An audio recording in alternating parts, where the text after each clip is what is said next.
And it was the most amazing thing to be able to reunite him with these guys. And when you met this guy, they only knew each other by code names, because in the resistance, they would only give each other code names, because if they were caught by the Nazis and tortured, they could only rat out the code name. And they actually did it to protect each other, because they didn't want to, you know, all of a sudden be able to rat out this family or this family. They only were able to rat out this code name. And the code names are often not like the guys.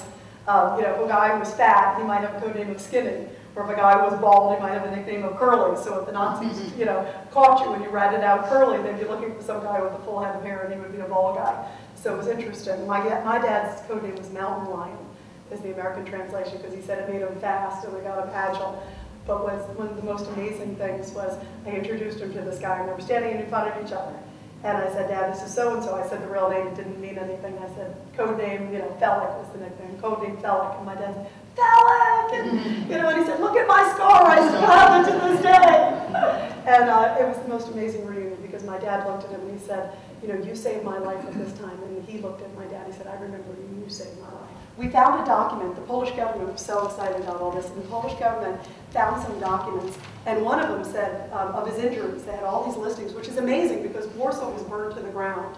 So the fact that there actually were documents, and some of it was oral history from the few who survived, they were raving about their unit, and it turned out some of the things were about my dad, so that was really incredible for me to be able to piece it together.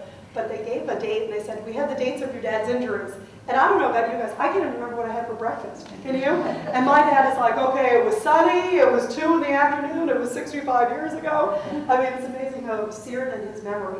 And he gave a date, and it was September, I think it said, it was September 2nd in 1944. And it was all these series of dates. It wasn't just this one singular event. But this one date, he said, oh, that date's wrong. There's something missing. Can you imagine? I can't even remember. You know, the most, you know, minor thing, and he can't, you know, it's amazing. He said, there's something wrong. I think it was like 22nd, 23rd, and sure enough, like a month later, the Polish government gave me a new document. They said, we made a mistake. And I'm like, uh-oh, don't tell me it's September 23rd. He goes, you're right, how did you know? And so it's amazing, his memory. And what was so neat, you'll see in the book too, my dad actually had documents from in the suitcase of the barracks he was in. So neat. We sent a team over to Germany, and we sent a team, and we actually, as you know, went over to Poland, but we also have researchers in Poland. And in Germany, we actually went and we found a map. One of the inmates actually was able to do a recreation of what it looked like back then, and he smuggled it out back in 1944 to somebody. And so there was an actual map being able to show where the barracks were, so we could see where my dad's barrack was. And they were like, they're like, oh my gosh, we have a few that's alive. And it's been amazing just to, you know, hear those stories. And we also found a couple of the other inmates who were in Stalag 4B, some from the Battle of the Bulge. In fact, we found a gentleman who was at the Battle of the Bulge, and then he was taken to Stalag 4B. He is now a pastor in Laurel, Mississippi. And again, just to give you an idea of like how horrible, if you ask my dad, because of everything he went through in Warsaw, he actually thought POW camp was a little more controlled because it was actually squared in. It was a system, it was organized in Warsaw. He thought he was going to die every day. They were squeezing him in from every direction. And when I called the pastor and said, what was Stalag 4B like, his voice just trembled. You know, because he said, oh, that was this horrible place. And I said, Dad, you know, everyone I talked to said they heard gunshots, they heard this, they heard that. He said, oh, I guess there was, but I was so used to it from Warsaw. You know, it's a funny what war does and the sentiment from war. But even the people at Stalag 4B, Stalag 4B is now, we went, you know, we sent a crew over there to see what it looked like, and Stalag 4B is now a huge mass grave. And in fact, at Zeitheim, the first camp that he was at, 30,000 Russians alone died in that camp. And then thousands died at Stalag 4B. So it's really incredible that my dad survived and be able to tell the story. And I think the story also, you know, separate than war, everybody, is a great story. I hope it encourages. I've gotten, you know, the most profound reactions in my life. I've interviewed, you know, so many fascinating people, but I've gotten letters and emails in the last few days. I got an email from somebody just recently who said, I read your book. I haven't talked to my dad in 30 years. And I sent the book with an inscription saying, please call me. And my dad and I are now talking as a result of your book. And to me, that is the greatest gift of all. To be able to reconnect some people. And I don't think, you know, his father was tied to war or anything. It was just a disconnect. And I think that I hope this book is a great tribute to reconnecting with people you love, because sometimes you never know. I'm lucky my dad's alive. And I also hope some of the young students in here, some of the best heroes out there are not the celebrities, they're not the world leaders. They are these amazing people in your own backyard. And it's funny, I have so many friends even my age who don't really know about their parents. You know, how many of you really had, had the opportunity? And I tell everybody, this is the greatest job I have ever had. Hey, how are you?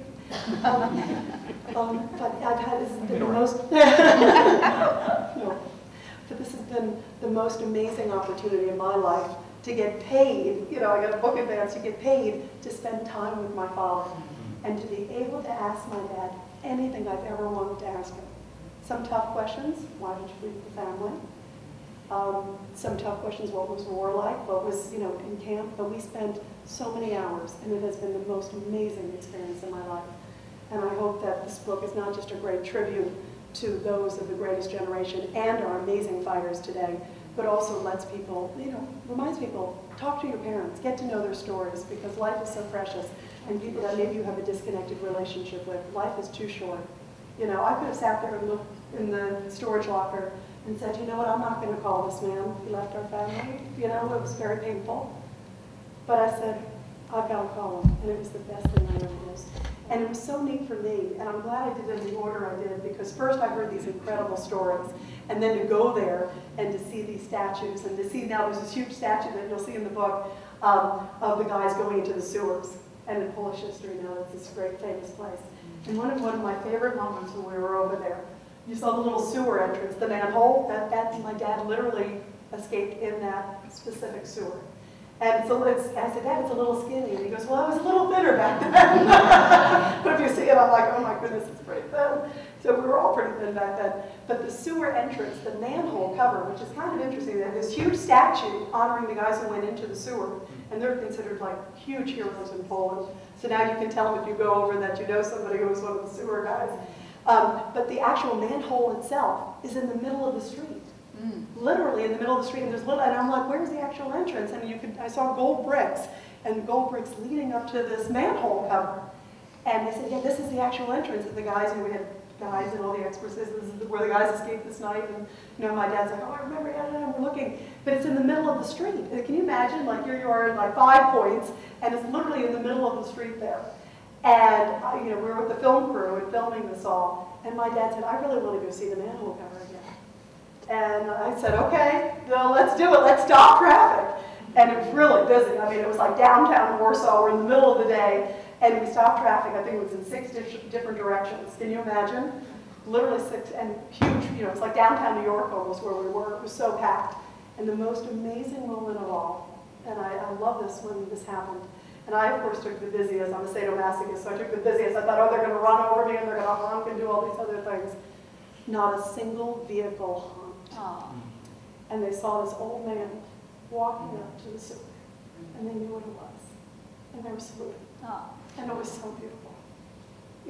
For that, they all went and said, one of the drivers said, tell him to take his time. It was really beautiful. And I can imagine, can you imagine any city in the country, hundreds of cars backed up, and all of them knew what was going on?